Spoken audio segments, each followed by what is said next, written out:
Hola amigos, hoy quería hablarles de migraciones fósiles, pero antes que nada mandarle un agradecimiento muy grande a Diego que colaboró con el canal.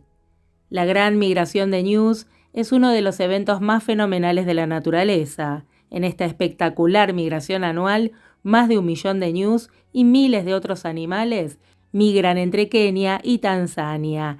Es la migración de mamíferos terrestres más grande de la Tierra. Sin embargo, el viaje de ida y vuelta de 1000 kilómetros está lleno de peligros, ya que la manada se ve obligada a cruzar ríos caudalosos y llenos de cocodrilos y evadir una de las poblaciones de leones más grandes del mundo, todo mientras cuida a sus crías.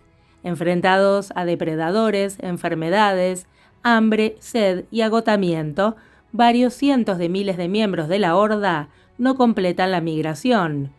Buscando sus áreas de alimentación favoritas y explorando nuevos lugares en el camino, estos mamíferos encuentran pareja, transmiten sus genes y obtienen una ventaja sobre sus competidores.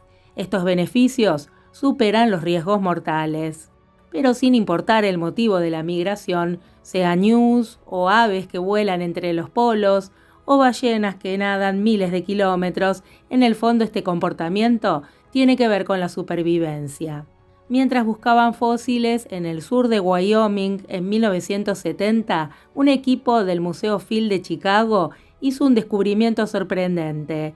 Se encontraron con un cementerio de por lo menos 25 brontoterios parecidos a rinocerontes, enterrados en un área de menos de 100 metros cuadrados, que fue excavado durante 3 veranos. Los brontoterios eran de una familia extinta relacionada con los rinocerontes, los caballos y los tapires. Exteriormente se parecen a los rinocerontes y algunos tienen cuernos elaborados. Sus fósiles son muy conocidos en el oeste de América del Norte y en Asia Central. Todos los esqueletos descubiertos en Wyoming eran de un tipo de brontoterio sin cuernos, del tamaño de un caballo, llamado Metarrhinus. Los estudios de sus dientes mostraron que el grupo tenía una mezcla de edades, desde individuos muy jóvenes, algunos tenían solamente un par de meses, hasta adultos mayores de ambos sexos.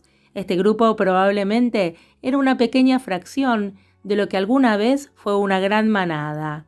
Dado que los huesos estaban en estrecha asociación y exactamente en la misma capa de roca, estaba claro que murieron juntos. Pero el misterio de lo que les ocurrió es un secreto encerrado dentro de la roca. La geología del cementerio muestra que los animales fueron preservados en un depósito prehistórico de llanura aluvial como resultado de una sola inundación repentina. Curiosamente, no había otros mamíferos grandes ni pequeños, ni ningún otro vertebrado en la misma capa que ellos, lo que respalda todavía más que era un evento de muerte masiva instantánea de muchos individuos. Las fuertes lluvias provocaron que un río se desbordara y se inundara. Una manada de brontoterios se enfrentó al desafío de superar un obstáculo que resultaría ser una tarea demasiado difícil para algunos de ellos. Los rebaños se forman por varias razones, siendo la protección una de las más importantes porque hay seguridad en el número. El comportamiento social difiere de un grupo a otro, pero como en muchos rebaños de mamíferos en la actualidad, este rebaño prehistórico estaba compuesto por animales de diferentes edades, de diferentes sexos, y muestra que por lo menos durante algún tiempo se quedaban con sus crías y las cuidaban.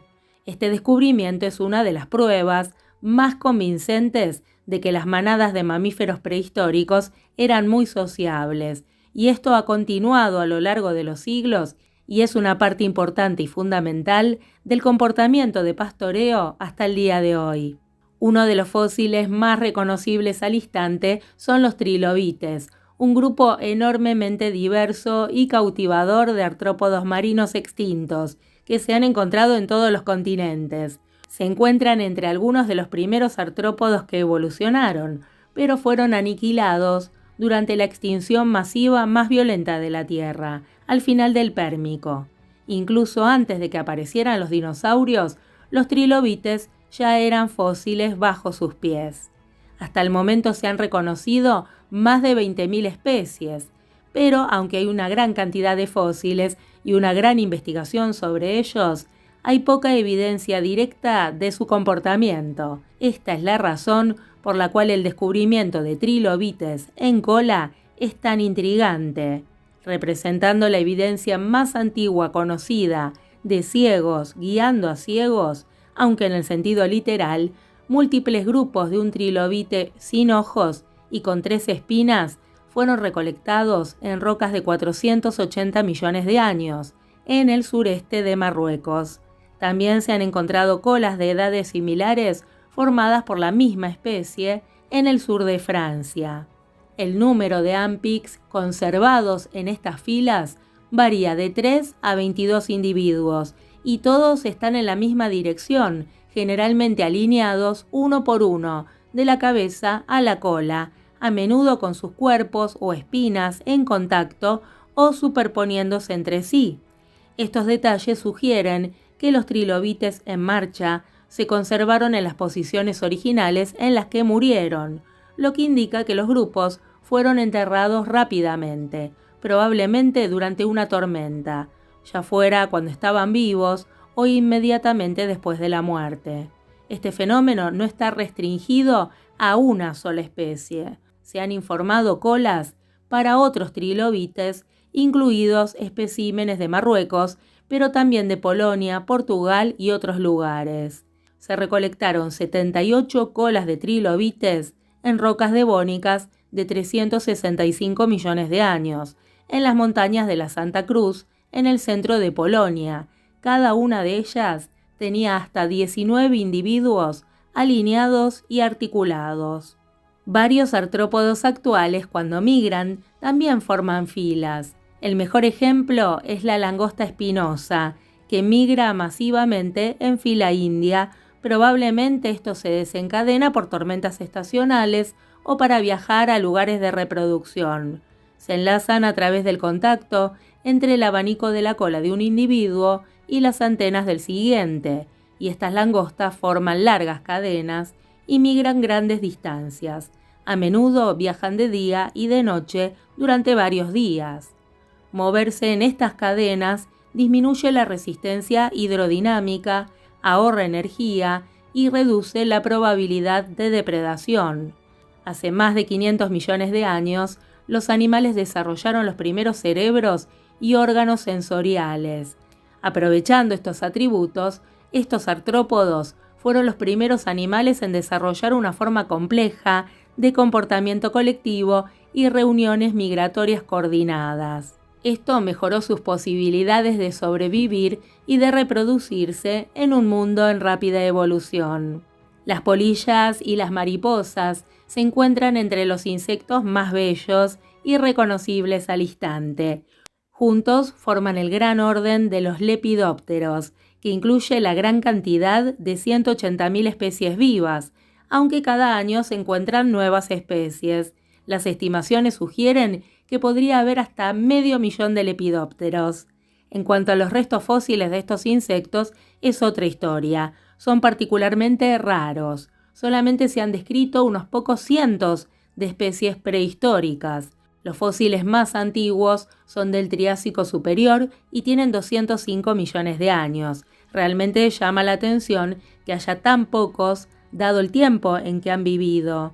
Esto no es una indicación de que haya pocas especies, sino un reflejo de su estilo de vida y un pobre potencial de conservación.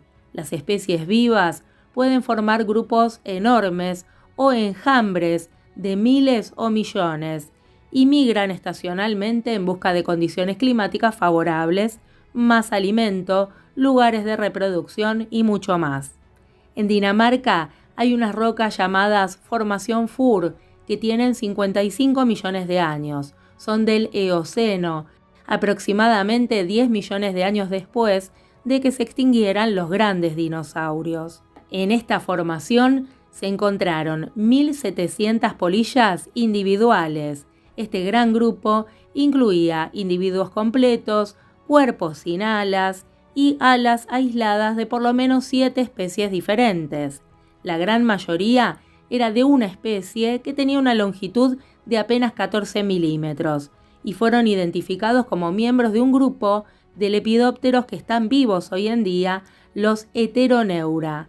Significativamente, los individuos de esta especie a menudo se encontraron juntos en gran abundancia, a lo largo de varios horizontes en la formación Fur.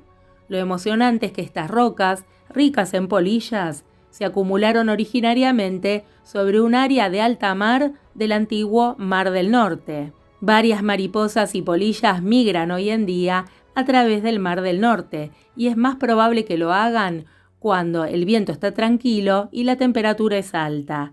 Es probable que las polillas prehistóricas emprendieran su vuelo en condiciones similares.